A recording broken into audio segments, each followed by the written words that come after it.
Okay, magandang umaga sa lahat. Magandang tanghali sa inyong lahat. Alam na natin, napakalaking pangyayari ngayong araw na ito. And this could be a very historic day para sa kasaysayan ng Pilipinas. Kasi may isang major na pangyayari na alam na siguro ninyo, kung hindi pa ninyo alam, puno na ng tao ang EDSA. From Ortigas Extension, bandang Migamol, hanggang Camp Aguinaldo People's Power Monument. So ano ba itong pangyayaring ito? Ito ay bunsod ng announcement ni Ombudsman Boying Rimulya na iparesto si Senator Marcolita. Yan talaga ang nag-trigger. Pero itong pangyayari na to, bigyan natin ng background niya.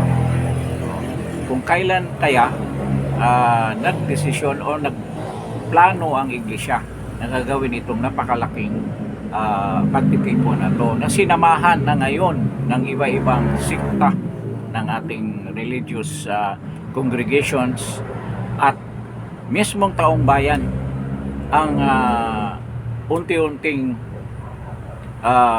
lumahok dito sa napakalaking rally na to, na sa tingin ko ito ang magsimula sa People Power Train. So bago tayo nakarating sa ganitong punto, bigyan natin ng analysis or komento kung ano ba talagang nangyayari bago ito maganap. So this is a very successful blitzkrieg rally na ginawa ng INC. Walang permit, wala lahat. Sinakop nila ang EDSA. Walang announcement. Actually, this is course to their network lang. Network mismo ng iglesia. Pero ito, nakahanda na plano. So, let's make a background kung kailan ba ito nagsimula. Ngayon, bago tayo magsimula pala dito sa Justin Talk News PH para sa makasayang araw na ito na nangyari sa bayan natin, despite the fact na nagkaroon ng showers, but hindi naman inalantana ng mga sumasama diyan sa malaking rally na yan that will possibly lead into a People Power Tree. Bakit nasasabi natin na it will possibly lead into People Power Tree? So bigyan natin ng komento yan later on. And then anong mga contributing factor that will make this rally a very successful, na maatin ang kanyang objective na for a region change. Yan lang naman ang objective talaga, change this very corrupt region. So I am not inciting anything. This is a peaceful gathering at we're just making our observation kung ano bang nangyari on the ground. So bago tayo magsimula, I would like to request pakipindot naman yung like, then share Justin Talk News PH this video to your friends, and of course if you're new to this channel, paki-subscribe naman para tumaas ng konti ang ating subscription. So yun ang una nating i-discuss kung kailan ito nagsimula. Nung una pa na sinabi, that's around May or early late April, nang sinabi ni Boying Rimulya na sampahan ng plunder si Senator Marcolita at saka si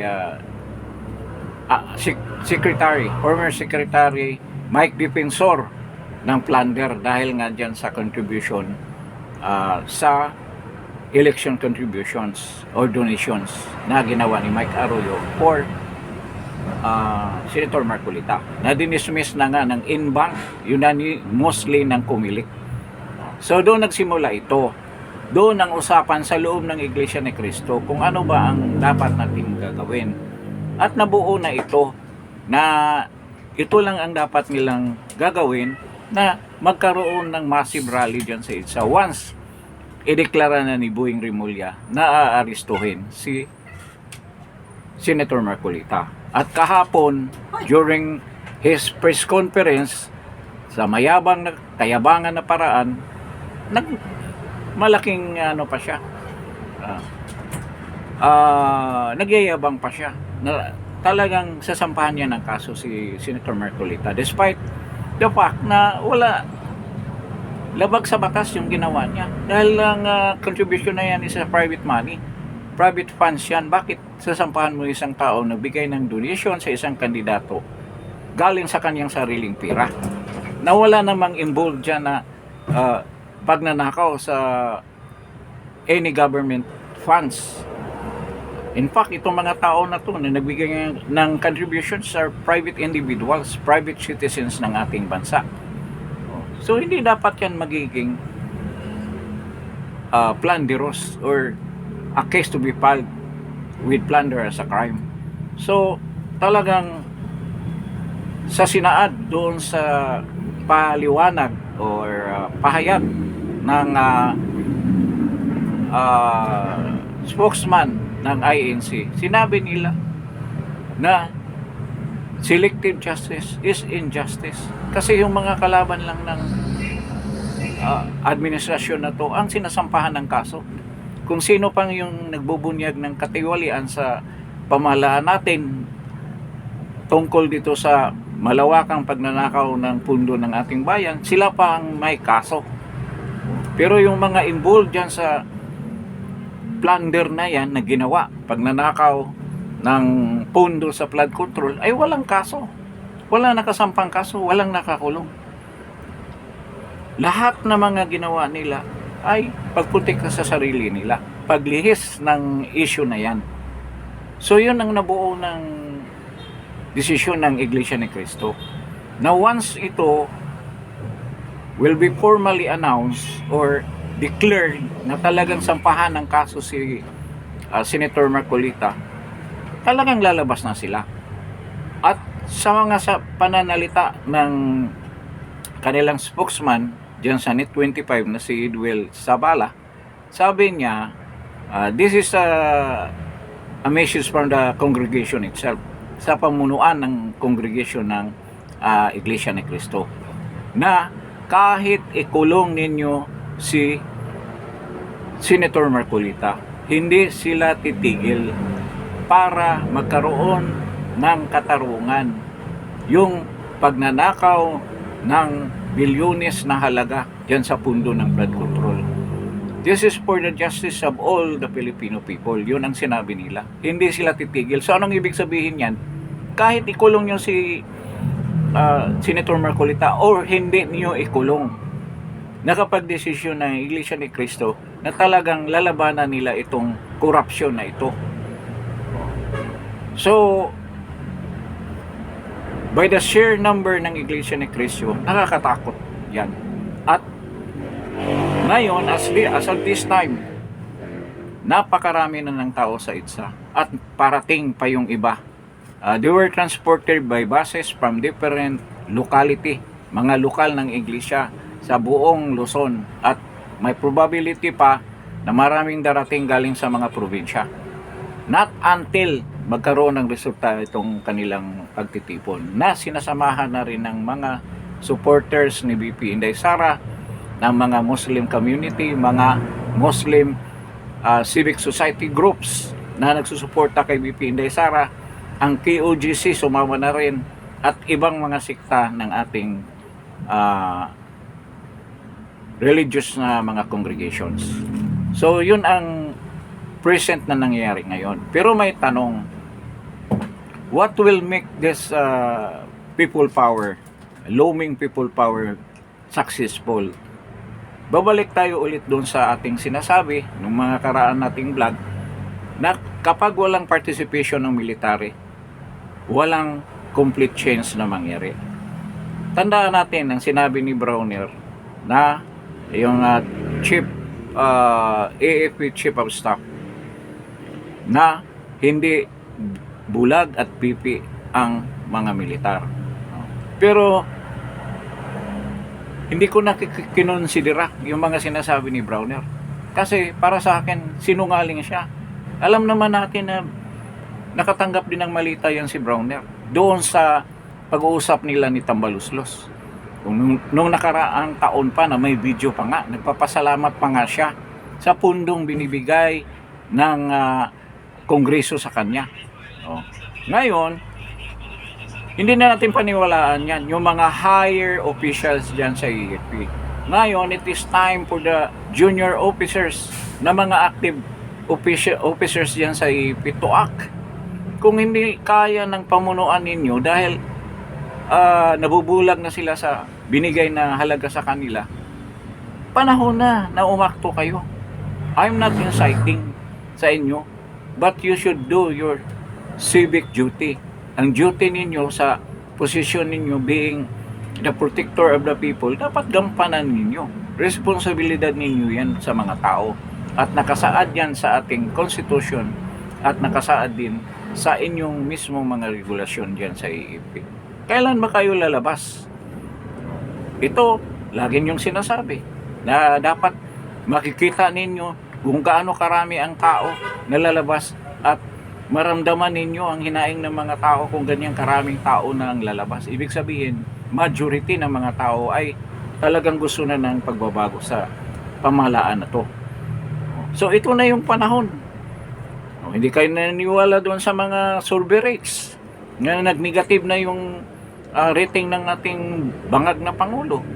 Hindi niyo pinaniwalaan. Hindi niyo paniniwalaan na bangag ang Pangulo na mismong kapatid niya nagsasabi na kayo ay sumusunod sa utos ng isang adik na Pangulo, sabi ng kapatid niya. Sinusunod niyo ang chain of command. Nakasigurado ba kayo na yung mga utos niya tama? Dahil nasa influensya siya ng masamang chemical, na pulburon. Di ba? Sinusunod pa rin ninyo siya. Kaya oras na magpakita kayo ng gilas ninyo at pagmamahal nyo sa bayan at ang concern nyo sa kalagayan ng taong bayan.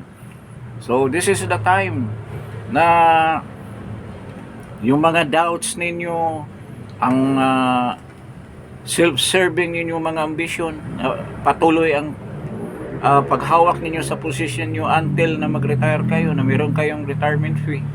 Kalimutan muna ninyo yan. Unahin ninyo muna ang mamayang Pilipino. Kung totoo kayong nagsiservisyo sa bayan. Yan ang part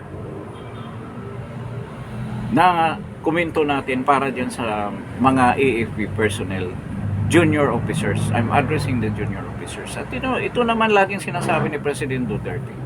Noon pa, pinapaliwanag sa inyo.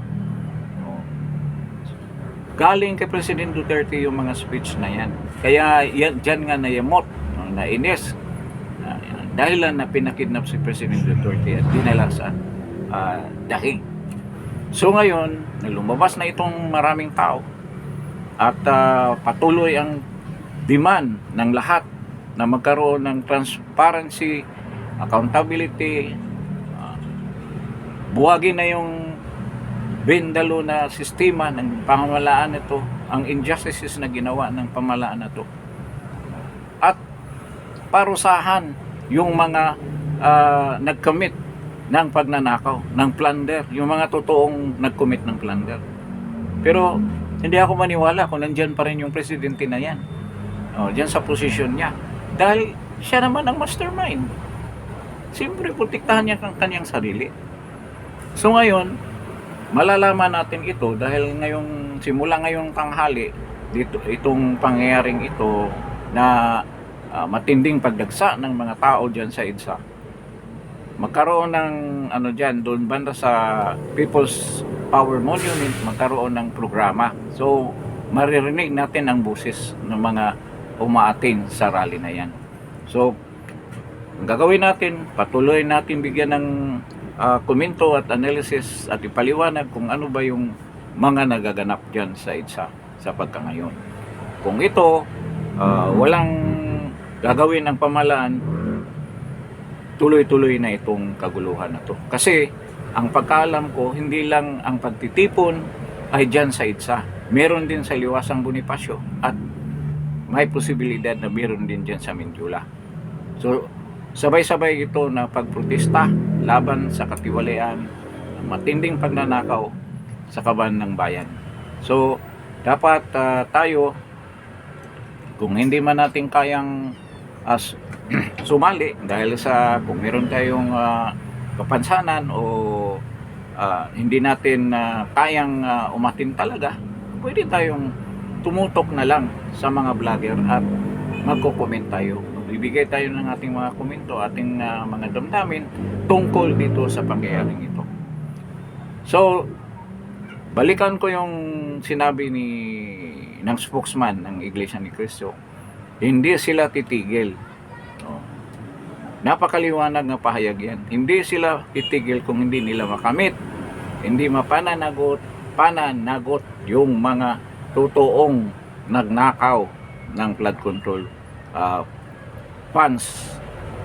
Kung hindi yan makamit, patuloy ang Iglesia ni Cristo sa kanilang pagprotesta. At dito, this will snowball lahat na ng mga may diskontento sa pamahalaan nito ay malaking pagkakataon na lumabas tayo at ipahayag ng ating mga damdamin. So, bibigyan ko kayo ng update after a couple of hours kung ano nangyari dyan sa EDSA dito sa namumuong People Power Tree. So, tingnan natin kung anong development, then ibabalita natin sa inyo with documents na nakukuha natin on the ground. Sa mga feedback sa atin ng ibang mga vloggers para bigyan natin ng komento, kasi minsan hindi sila nakapag-comment kung nasa site sila mismo o nasa lugar na pangyayari. So tayo ang magbibigay ng brief analysis at mga updates at mga komento kung ano ba ang mga behind the scene na nangyayari dyan sa sabihin na natin namumuong People Power Tree dyan sa EDSA.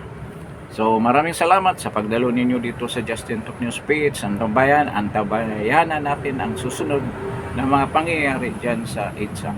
So I hope before you leave this channel, Justin Talk News page, paki-press ng like.